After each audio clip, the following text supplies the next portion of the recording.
US dollars for the club. Details coming up at 4:30.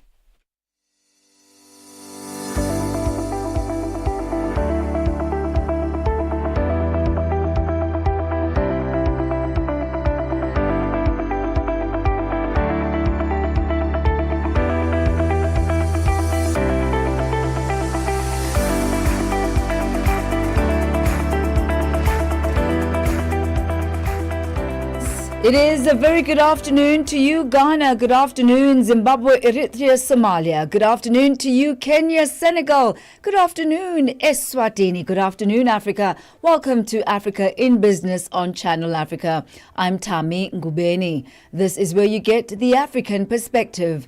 It's where we meet to look at the latest in business, news and sport.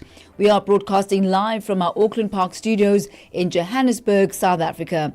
We are on the DSTV audio bouquet, channel 802, on OpenView on channel 628, and you can also live stream us on www.channelafrica.co.za, as well as on the SABC Plus app, available on the Google and Apple Play stores.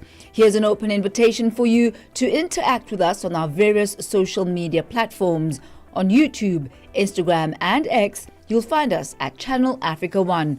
On Facebook at Channel Africa. It's gone exactly 8 minutes after 4 p.m. Central African time. Welcome to Africa in Business. Stay ahead with Africa in Business, where Thami Ngubeni unpacks your go-to source for Africa's economic trends and development. We begin here this afternoon. The 11th edition of the annual Junior Indaba is currently underway in Johannesburg, South Africa. Hosted by Resources for Africa, the two-day event is known for its no-holds-barred discussions on the future of exploration and junior mining in Southern Africa. One of the key sessions focused on the risks as well as the opportunities facing junior mining projects across the continent. Channel Africa's Lebohang Mabange attended the event and filed this report. From mineral-rich deposits to high-risk environments, junior miners across Africa face a tough balancing act. On day one of the Junior Indaba, experts took a deep dive into the social, political and infrastructure challenges shaping mining projects in the region. One of the most pressing concerns, how political unrest can directly impact mining operations. Geert Clark, chairman of the Chamber of Mines of Mozambique, spoke about how protests in his country disrupted mining supply chains and threatened the industry stability. It did impact our logistics. Most of the mines are in the center and north of the country. They have very long supply lines. A lot of the supplies, the equipment, consumables are coming from South Africa by road via the Maputo corridor and then up from Maputo to the north. That got disrupted, as well as some of the exports by rail from the central TET area. But it wasn't just about transportation delays. Clark warned that in some cases, the mining companies themselves became targets. We've also seen threats against mining companies. In fact, the opposition was demanding that they close down for a month countrywide. So there was a lot of disruption in the economy as a result of the protest. And we've seen minor invasions, especially with the gemstone mines. The theme of regional instability echoed across the panel. Errol Smart, an independent mining consultant, pointed to xenophobic violence in South Africa and its ripple effects across the subcontinent, especially for the logistics sector. We're just seeing horrible cases of xenophobia again in South Africa. And these things ignite and they go across the subcontinent. And the logistics industry was one of those that was most impacted by xenophobia because a truck driver can't change at every international border as you're crossing. You have to have consistency. Infrastructure emerged as a central theme not only for mineral transport but for regional economic integration. Vusi Mabena, Executive Secretary of the Mining Industry Association of Southern Africa, stressed that improving regional transport corridors could be a game changer. There are 3 or 4 corridors in the SADC region that we could optimally benefit from as mining as a whole and tuna mining is specifically, and the economy in general. They call it the North-South Corridor, DRC to Durban. Its objective was to connect the port of Durban to the DRC mineral belt via Zimbabwe and Zambia and ease the congestion of the road freight that is itself struggling. Those of us who have tried to use it, you have to change the head of the train when it gets to the border, and then all the bureaucracy that has to do with customs and everything to move goods from one country to another, and the time it wastes. As the Junior Indaba continues, stakeholders will be looking for practical solutions to ensure that junior miners not only survive but thrive in Africa's complex mining landscape. Reporting for Channel Africa, I am Lebogang Mabange in Johannesburg, South Africa. Connecting Africa to the world. Africa in Business with Thami Ngubeni brings you the latest insights on Africa's economy. It is exactly 12 minutes after 4 p.m. Central African time as we turn our focus now to Nigeria, where the government has launched a cargo corridor to provide Nigerian exporters with access to East and Southern African markets. As plans by the West African nation to pursue non-oil exports gain more traction, the Nigeria Export Promotion Council reports that the country's non-oil exports reached a value of $1.791 billion in the first quarter of 2025.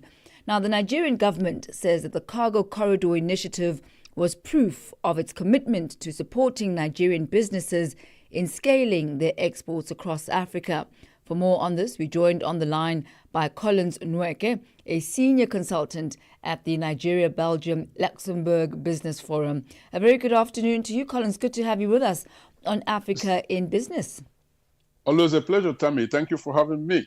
So President Bola Tinubu has been pushing for the diversification of the Nigerian economy. Why is it that it's taken so long for the government to have a concerted focus on non-oil exports? There are two reasons that I can see immediately before me. Number one, I think there is a strong realization that the romance with oil is going away. Now, it's not gone. Oil is not a dead commodity, certainly not in Nigeria, but it is certainly a dying commodity. The government has realized that. They have seen the dwindling revenue from oil. They have seen how, international partners and, the entire world are moving away from, oil and finding other alternatives. And so it's not going to get better. It's going to get worse. And so the urgency of diversification was staring Nigeria in the face. Now, emphasizing the non-oil sector is not something that started with the administration of President Bola Ahmed Tinubu, but he is the one that has actually put his, feet in the pedal to say, no, we've got to step this up. And we could see that from the figures coming out of Nigeria Export Promotion Council, like you mentioned, in the first quarter of 2025, it grew by billions. Now, let us even take a whole year that they published about a month or two ago, which was the year 2024. It was actually said that non-oil export grew by 24%. And so, it just shows that the decision to step it up, scale up non-oil, export is actually yielding fruit for Nigeria. And why is it important for Nigeria to reduce its reliance on oil? Yes, guaranteed and granted, as you've highlighted, it is the global trend. But why is it important for Nigeria specifically? It is important for Nigeria because in the past decades, Nigeria has relied wholly and almost exclusively on oil revenue for their foreign earnings. And now what I meant was that, other opportunities that were in the, country, solid mineral, for instance, agriculture and agribusiness, information and communication technology, manufacturing and industrialization were left unattended to So that is part of the missed opportunities that Nigeria has suffered, because it wasn't meant to be this or that. I mean, in terms of only oil and nothing else. It could have been this and that, which means oil and other sectors. And now that realization has come, and it really makes me happy, and the rest of the investment world, that Nigeria is doing that. There is currently a target to earn a daily revenue of $6.5 to $7 million from fertilizer exports. Is this something possible? Well, I don't know where exactly the Dangote Industries Limited got their figures. I'm not saying that I'm doubting their figures, but I don't know the indices that informed such. Now, I can only talk out of my personal experience. For instance, we received within the Nigeria, Belgium, Luxembourg Business Forum an inquiry from a Nigerian fertilizer manufacturer who was looking for a market out here in Belgium and Luxembourg. Well, the funny thing was that when we made inquiries, it turned out that Belgian manufacturers of fertilizers are actually looking for export markets. So that just says something. But let's for a moment position fertilizer under the agriculture and the agri business. And when we do that, yes, perhaps their projection is supported because, if you look at figures coming out of, some, analyst website, you will note that agriculture and agribusiness, under which I want to believe that, fertilizer falls, is projected to, bring in export earnings for Nigeria by 2030 in excess of 10 billion US dollars, and that actually tops the list. So I'm not doubting their figures, but I just want to say that yes, indeed, agriculture and agribusiness, under which fertilizer fall, is one of the top earners for Nigeria in the coming years. And your thoughts on the impact and the contribution of other sectors like fintech, as well as infrastructure and real estate? Well, the impact is going to be huge, but it's not going to happen, under the current, situation. Take, for instance, the agriculture that we just talked about a moment ago. If Nigeria doesn't develop special agro-industrial processing zone to boost value addition and reduce, post-harvest losses, those figures are not going to happen. There must be improvement in rural road and irrigation infrastructure, and then coming also to information and communication technology, ICT, that you talked about. Nigeria has got to establish national data centers and cloud infrastructure to localize data storage, without which the potentials are just going to remain what they are, just potentials. And now they also have to integrate digital literacy into the national curriculum and promote tech apprenticeship, because these are the sort of reforms that are needed. Otherwise, they will actually be paying simple lip service to developing these sectors, non-oil sectors. And how key is this newly launched cargo corridor for the Nigerian export market? It is huge. It is huge because you may have noticed I did an op-ed just yesterday, trying to analyze this impact. I mean, what it means on the face of this, Thami, is that with this new corridor, Nigerian exporters will be saving up to 75% in expenditure, in cost. I mean, that is huge. I don't know where else in the world that you get it. So it also plays into this, African continental free trade area that we have been hearing about, but not very much could be seen in terms of how it is being driven. So this is a fantastic initiative, and one can only hope that it is actually followed through. Now, there may have been some sort of unsettled feelings around boardrooms in Europe. But no, this is meant to be an invitation to for partners, towards the European countries, rather than a reason for them to begin to panic. But in the end, what this means is, sovereignty for the aviation industry, particularly the, air cargo industry. Certainly. Well, thank you very much, Mr. Collins Nweke, for your insight this afternoon as we take a look at the impact of the new cargo corridor to provide Nigerian exporters with access to East and Southern African markets. Thank you, sir. Always a pleasure. Thank you for having me. Thank you. Collins Nweke, a senior consultant at the Nigeria, Belgium, Luxembourg Business Forum. I think one thing that's key to note about Nigeria, they certainly have the continent's largest oil reserve, but also they're pushing quite aggressively towards renewables, especially solar. Brings us to 22 minutes after 4 p.m. Central African time. This is Africa in Business. Mornings made better with Peter and Asanda on Rise and Shine. I want the Africa that makes every single African proud of the continent and have hope. And there's so much stuff that's going on that's positive. And if we can just lock into that, Namaganjani, everyone is going to get there. Where are we going? Where are we trying to get to? The idea of working together, which is why I'm excited about this new voice. And the new voice is me, Asanda Peta, broadcast journalist with about 15 years of experience on the radio space. Welcome, Asanda. I've been waiting for you for a long time. Were you waiting for me? I was. Really? Yeah, because for 3 months I was on my own.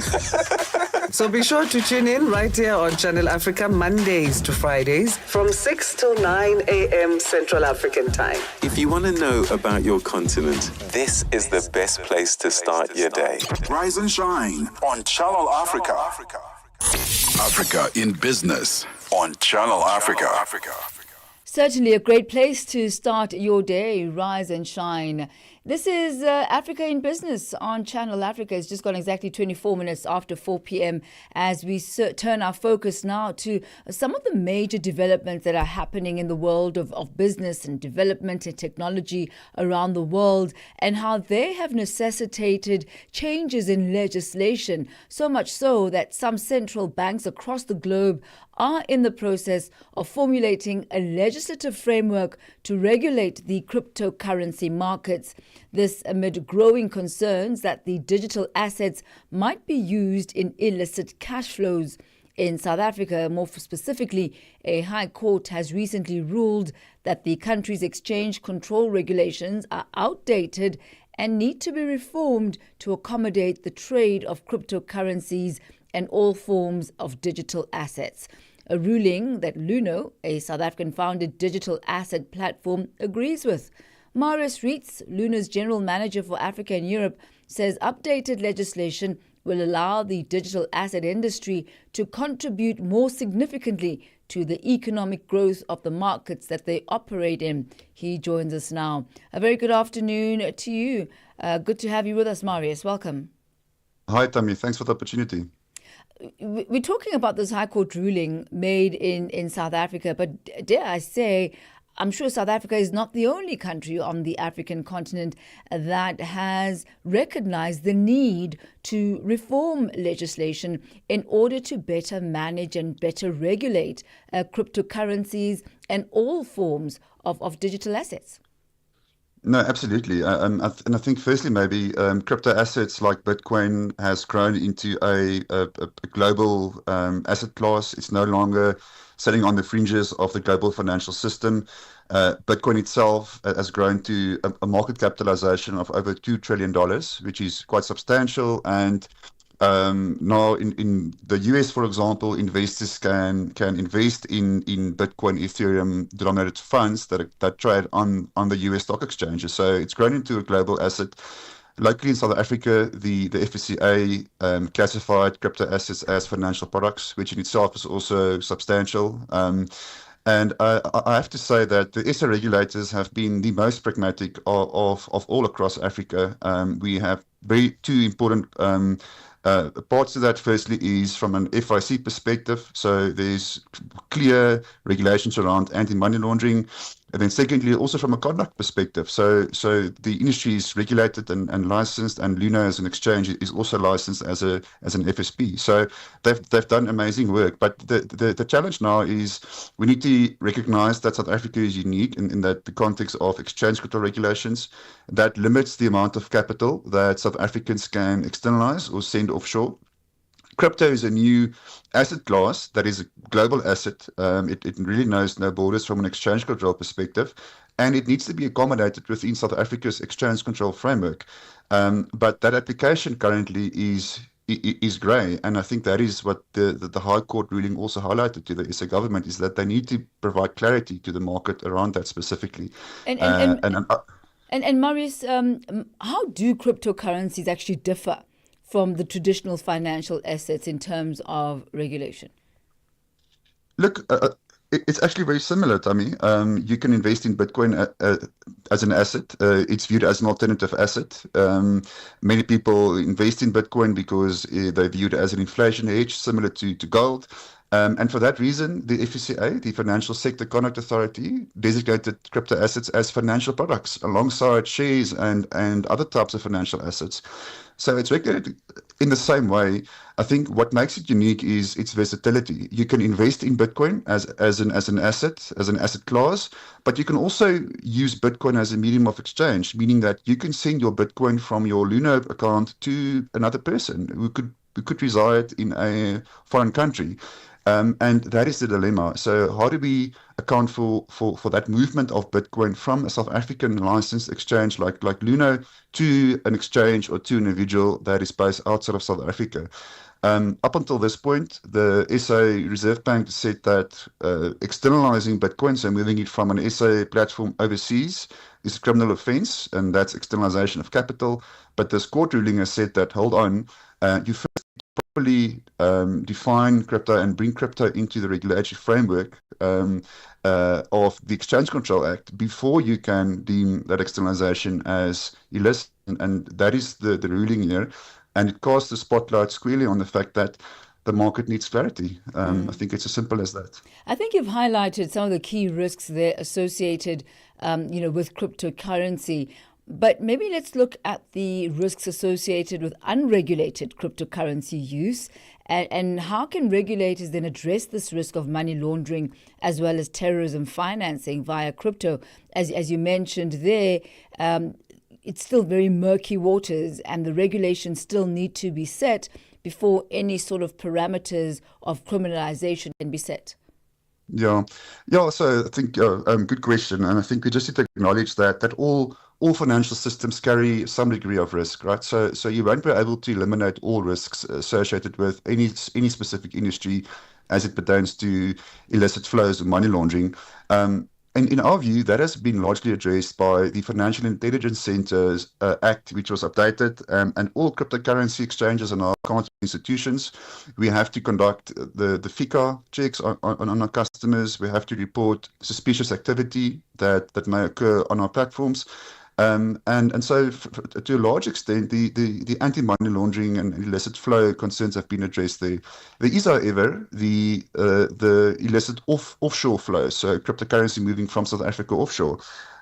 We feel very strongly that the government should deem cryptocurrencies as onshore assets or as local assets. So investors should not be limited in the amount of cryptocurrency that they can invest in rands in South Africa.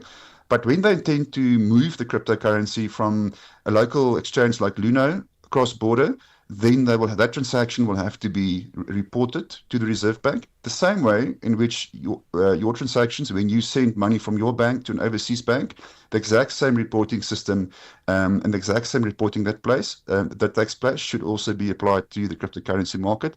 And at that movement of cryptocurrency offshore, the central bank will have much clearer visibility into the flows, the movement of funds, and the purpose for that as well.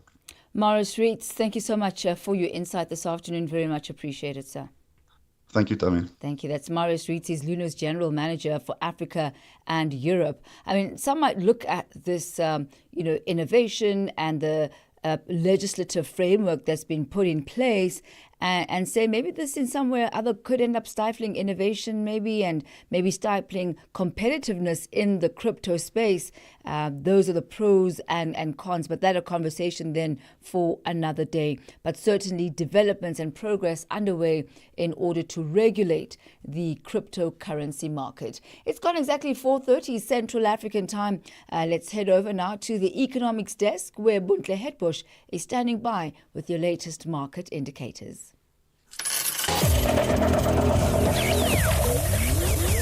Business News on Channel Africa. The African Perspective. Thanks, Thami, and a good afternoon to our listeners.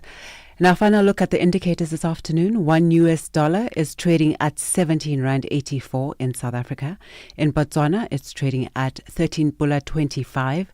Namibia at 17 Namibian dollars 84. The Zambian kwacha is trading at 27 kwacha 41 to the US dollar. In Kenya, the dollar is trading at 128 shilling 34. In Ethiopia, it's trading at 135 birr 33. In Uganda, at 3,625 shilling. In Tanzania, it's trading at 2,695 shilling. $1 in Nigeria is trading at 1,582 naira. In Egypt, the dollar is trading at 49 Egyptian pounds 77. In Tunisia, it's trading at 2 dinar 96. Algeria at 131 dinar 34. In Morocco, the dollar will cost you 9 dirham 03. In Angola, the dollar is trading at 912 kwanza, while the Congolese franc is trading at 2,850 to the US dollar. Now for our final look at the commodities, gold is trading at $3,296 and platinum at $1,077 per ounce, while Brent crude oil is at $64.34 a barrel. And those are your indicators this afternoon. For any business stories you'd like to share with us, please send an email to newsroom@channelafrica.co.za or call us on +27 11 714 4459. For Channel Africa Business, I am Buntle Hetbush.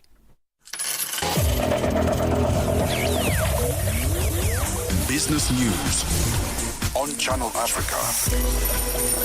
The African Perspective. It is exactly 4:34 Central African time. Standing by for your Business of Sport, here is Musibudi Makura. Sports on Channel Africa. The African Perspective.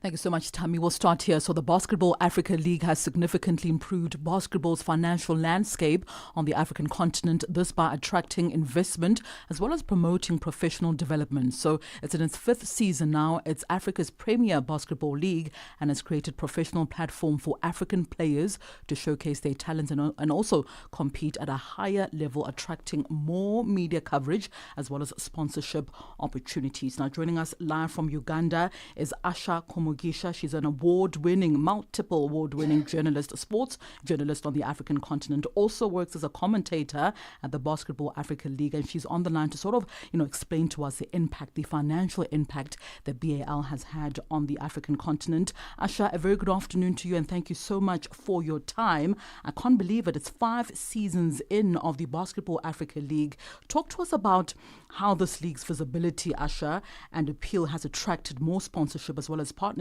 since its inception about 5 years ago.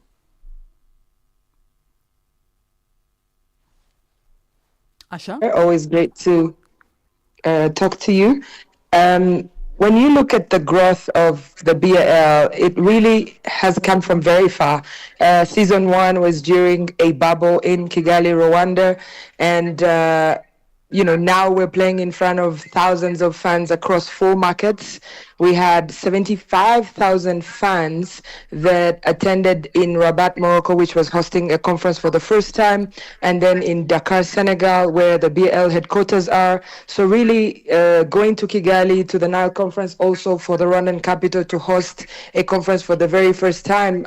We've seen impeccable success on the court, but also the fusion of culture, music, a celebration really of the African continent. And when you talk about feasibility, now we see so many people buying tickets and merchandise, but also people really feeling that they can be a part of the success of this league. Yeah, you speak about tickets, Asha. Are tickets affordable for the general public?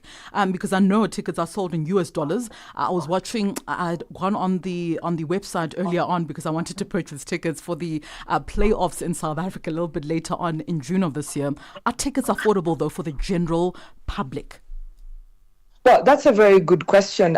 First of all, before we go very far, yes. Okay. The answer is yes, they are affordable. I mean, if you compare to what, for example, watching a Springboks game costs, then you'll understand that this is actually very affordable for South Africans, but also for Africans in general. But it's important for us to understand that this is also about quality. You're getting entertainment. And now that we head to the playoffs in Pretoria, it's winter down south, so great indoor entertainment for the people, but also really a connection to bring the whole of Africa to Pretoria. I mean, you have a team from Libya. You have a team from Angola, from across the continent, Egypt, Morocco, Rwanda.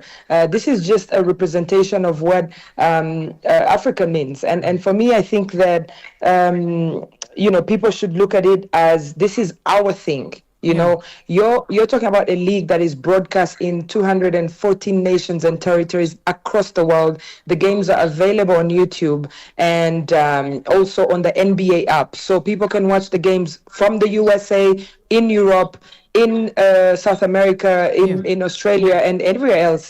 So I think it's growth for me. Yeah, growth is absolutely important. And I think the beautiful thing about the Basketball Africa League, Asha, is the fact that it moves from different countries. You earlier spoke about the Nile Conference, the Sahara Conference, as well as the Kalahari Conference. How crucial is that?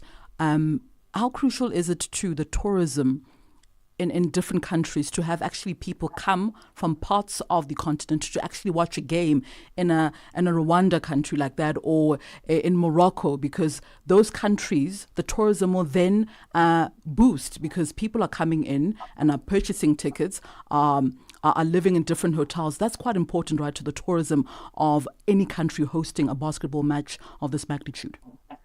Honestly, it changes a lot. When you talk about, for example, Rabat, when we were there for the Kalahari conference, on the sidelines, you had, for example, the Africa Cup of Nations under 17. There was the World Football Summit. So there was a fusion between football people and basketball people.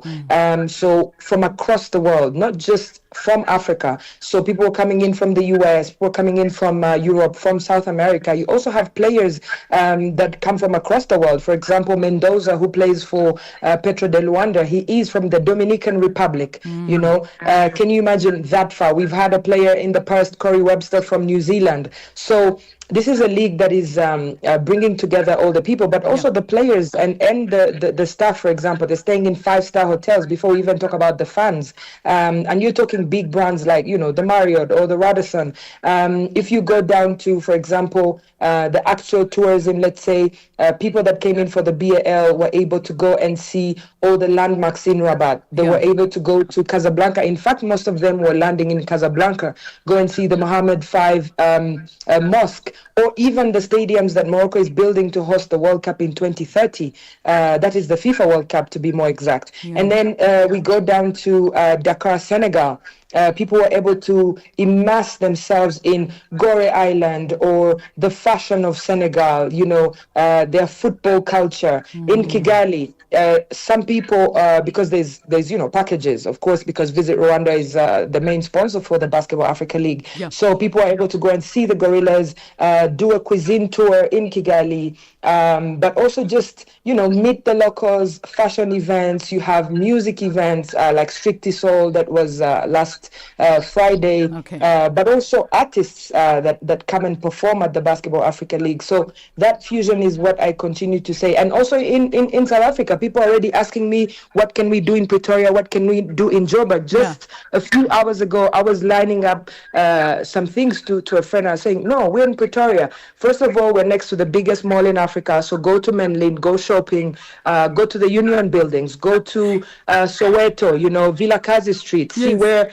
Nelson Mandela Madiba went, and the players, they're flying in their families. These are Americans, so they've never been to Africa for some of them, so they're bringing their families, they're bringing their friends, and they're coming to see South Africa. Asha, I appreciate you. Thank you so much for your time this afternoon on Channel Africa. We're looking forward, of course, to the playoffs to be played in Pretoria in the Sunbet Arena in just a couple of weeks' time. And, of course, many people from the African continent will be coming down to South Africa for the playoffs. It's a wrap from the sports desk at the Sawa. More sporting updates tomorrow morning on Africa Rise and Shine.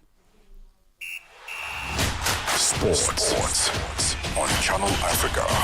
The African perspective. Stay ahead with Africa in Business, where Thami Ngubeni unpacks your go-to source for Africa's economic trends and development. Thank you to Buntle Headbush and Musibudi Makura. They take us to exactly 4:42 Central African Time. Still on the agenda for you this afternoon on Africa in Business. In our small business slot, we'll be taking a look at the Zimbabwe Business Expo that took place this past weekend in Johannesburg, South Africa, where a large number of Zimbabwean entrepreneurs, especially those in the diaspora, converged with entrepreneurs, potential investors, as well as various government officials. We'll be talking in just a short while to Blessed Kapesa, who'll be letting us know about how the expo went and I guess the importance and magnitude of the Zimbabwean economy in South Africa. Also coming up today, we'll look at the African entertainment industry, which is a rapidly growing sector. It is projected to reach $112.90 million by 2027. We'll look at what some of the key drivers are within the African entertainment market, and we'll be joined by CEO of Hayani Africa, Tumelo Moema. Well, that's what we've got in store for you. Still coming up today on Africa in Business. Here's a reminder for you to interact with us on our various social media platforms. You'll find us at Channel Africa 1 on Instagram and YouTube, also Channel Africa 1 actually on YouTube. You can also live stream us, and on Facebook we are at Channel Africa. It's 4:43. Africa in Business on Channel Africa. Now, the African entertainment industry is a rapidly growing sector projected to reach $112.90 million by the year 2027. Now, some key drivers include increasing internet access, digital adoption, as well as collaborations between African artists and the diaspora, particularly in South Africa, Nigeria, and Kenya. Now, at the forefront of this is Hayani Africa, a brand and talent agency that seeks to build a bridge between homegrown talent, pan-African storytelling, and international opportunity. To find out all the pros as well as the cons of the talent management industry, we're joined this afternoon by Tumelo Moema, the CEO of Hayani Africa. A very good afternoon to you, Tumelo. Welcome to Africa in Business. Good to have you with us. Welcome. Thank you.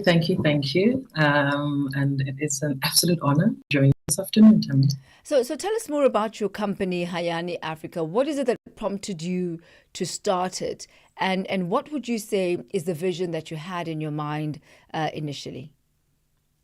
Okay. So what prompted me to start Hayani was I was a creative myself in the entertainment industry, dealt with a lot of creatives, but most crucial was working with the likes of Getty Images, right? Bringing them into sub-Saharan Africa. And once you start realizing how far the creatives work go in licensing and so forth, you start then realizing that there's more lack of knowledge. There's more information that can still be shared with the industry in empowering them in understanding how far their skills and talents go. So that was pretty much how it all came about, and it started with photography licensing.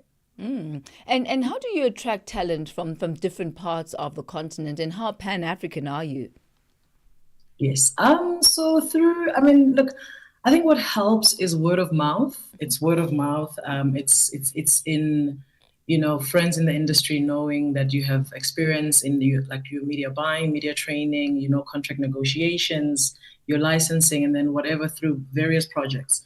They will mention the name to say, hey, there's someone that knows how to do this, how to do that. So I would say the attraction for me is in upskilling existing talent, in showing them how far their brand can go outside of, what it's known for. And I think that really is one of the key challenges that artists face. And also, I think the arts and entertainment industry faces. It's, for many people, entertainment. But the business of entertainment is not oftentimes focused on. I mean, how huge of a market is this? And how does one shift gears and say to the public, yes, it's great, it's entertainment, but it is actually a robust sector that does contribute to the GDPs of nations? Listen, for me, I'll give you a very simple example. One of the things I said to various creatives that I've consulted for when lockdown hit was just pretty much in saying to them, for example, if I'm working with fine artists, right? I know fine artists, I know animators. So for me, the simplest thing would be, okay, cool. Projects can be shot out there, so the best way we can go about this is in trying to take your, let's loosely call it your static work and giving it motion, right? So this way then, I coined it, creatives are going to save the world. Because we are often considered almost like secondary or like not quite the main players in the stake. And I heard you mentioning the orange economy on the continent and the impact it has. So, yeah, for me, I would say that's that. It's in the merging, the coming together as an industry. And with the emergence of influencers, they've really changed the game, haven't they? Because traditionally, we know the actors, the actresses, the presenters, etc., and then there are now the influencers. How first and foremost, how have they changed the game, and how have they changed the talent management landscape as well? Look, they've absolutely democratized, our creative industry in a sense that the influencer space created entrepreneurs, right? Out of, let's say, someone who was just only good at doing makeup or doing this. So it created entrepreneurs. And what I would say is there's legal, I always say legal in any industry is the most crucial thing ever. As an influencer, it's great that you are now an entrepreneur, but in upskilling yourself and understanding and avoiding exploitation, you need to understand the depth of your work. Hence I was saying the whole, the licensing, the depth of your work goes a very long way. I think there's a lot of knowledge, but again, it's a matter of policies, right? So the sooner we all as a people in a shared industry understand what it is that we're here to do, what it takes to do it, and we can set those, parameters in place. It helps a great deal. It helps a huge deal. And I think right now the creative economy, our creative industry, pretty much we work a lot in silos. And I think that's where it can hurt. But again, to answer your question to how has it empowered influencers, it's in creating entrepreneurs out of them, but still in doing that, I think it's best that they understand what their industry actually, how it works, especially on the legal side of things, because that's where, the craft, And have the legalities, though, Dumelo, actually been established? Earlier on, we had a conversation around cryptocurrency and how the banks, the international banks, are having to develop legislation specifically for cryptocurrency because it's a new format, it's a new currency, very much around social media as well, influencers. It's a new industry. Are the parameters well set? Are the legalities well set and established at this point?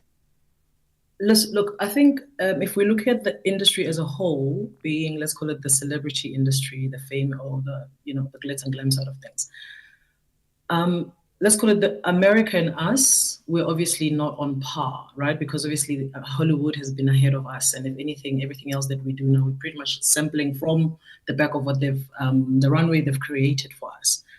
But I wouldn't say everything is set in stone because it's an ongoing thing, especially with the platforms itself. If we talk about influencers, we're mostly focused on social and digital platforms, right? So the digital platform is an ever, evolving thing. So I wouldn't say that right now everything is set in stone and confirmed. But again, if you understand what it is that is being, let's call it the butter, what it is the client is paying for and how far they're going to go with that, then there's room for you to can negotiate and have different conversations. But the thing I always say to creative entrepreneurs is just because an agreement has been sent to you by client brand, it doesn't mean that as it should be, which again brings back the understanding of what, the game that you're playing and what it actually entails. And it brings us right back to you and the role that you play. And how important it is to sometimes be able to separate the art from the business and let everybody focus on their strong points. As far as your industry is concerned, what are the various career paths that can be taken within the talent management industry, and what are the skills needed or even the qualifications needed to be able to handle the business side of the talent? Yeah. It's quite broad, but here's what I always say, specifically to my experience in what I've done. I've done a couple of various things in the industry, from production to media licensing, buying. So I've pretty much had experience, like think of it as a 360 experience across the industry. So for me, it's a matter of understanding. I've worked, just like I said, with the Gettys. I've done out of home media. I've done television. I've done radio. It gives you a sense of the overall industry, right? So for me personally, I studied advertising and marketing, right? And not necessarily like brand management or a degree in BA. It wasn't anything like that, because again, with this industry, with enough experience, you can get somewhere. I mean, that's the importance of soft skills as well. It's what I always say, that I believe I'm in the human economics industry and not so much talent management, because it sounds so transactional, and it's so much more than just an email that comes in and they're responding to clients and then invoicing and then that's it. There's a lot of strategy that goes in it. So I would say there are some courses out there, but again, it's a matter of interest. You must really be interested in humans, because human management is not easy. I love that phrase, that human economics phrase. I think that very, very much sums it up. And the variety of your experience is really what puts you in the position where you're able to, create something and make sense out of a continuously evolving entertainment landscape. Tumelo Mwema, it's been a pleasure chatting with you this afternoon. Thank you so much for your time. Thank you kindly, Thami. Have a beautiful evening. You have a beautiful one too. Thank you. That's Tumelo Mwema. She's the CEO of Hayani Africa. She takes us to exactly 4:54. This is Africa in Business on Channel Africa. From markets to innovation. From markets to innovation. Africa in Business with Thami Ngubeni covers it all. With Africa's future in focus. Channel Africa, the African perspective. Now, South Africa's 2024 General Household Survey reveals a continued rise in reliance on government support. The proportion of individuals receiving social grants grew from 12.8% in 2003 to 30.9% in 2019, and then it surged to 40.1% in 2024. And this is largely due to the introduction of the special COVID-19 Social Relief of Distress Grant. Statistician General Rusenga Maluleke presented the findings at a media briefing in Pretoria earlier today. The survey provides a snapshot of progress achieved in basic government services and identifies service delivery gaps for policy intervention. Channel Africa business reporter Innocent Samosa has more. The 2024 General Household Survey paints a revealing picture of South Africa's society. It shows that 42.4% of households are headed by females, with the highest proportion in rural areas, particularly in Eastern Cape, 48.8%, in KwaZulu-Natal, 46.8%. In contrast, female-headed households were least common in Gauteng at 37.3%. Statistician General Resenga Maluleke also expressed concern about youth development, noting that 58.1% of 24-year-olds were not in education or training in 2024.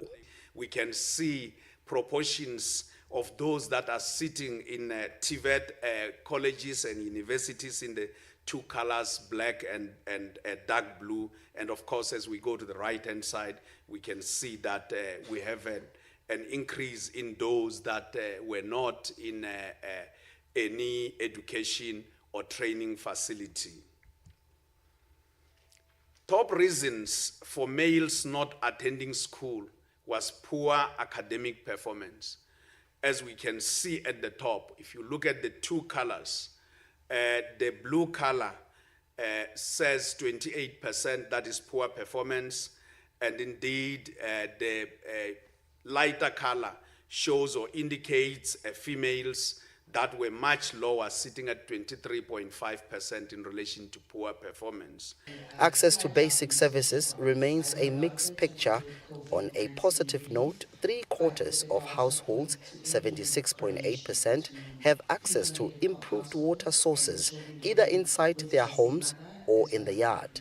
We are saying that although the percentage of households with access to municipal piped water increased by 1.4 percentage points to 87.7% between 2004 and 2024. This represented an additional 6.3 million households. But when we look at provinces, we must come to look at provinces like Limpopo, for example. In 2002, we were sitting at 73.8%, but as of 2024, we are sitting at about 62.9%. So we see some decline. When it comes to healthcare, 73.1% of households members first sought help at public clinics or hospitals, while 25.3% turned to private facilities. If we look at provinces like the Western Cape, they've actually maintained a bit of stability, whereas Gauteng, with the number of households that are coming, you can see that we dropped by about 0.7 of a percentage point, but the Free State has been fluctuating on the right-hand side top. For Channel Africa News, Innocent Samosa in Pretoria. Africa in Business on Channel Africa. And that's how we come to the end of Africa in Business this afternoon as we make way for Vue d'Afrique. Bonjour Joël. Bonjour Thami, bonjour à tous les auditeurs de Channel Africa. Alors sur Vue d'Afrique, il sera question d'Amnesty International qui accuse le M23 de graves violations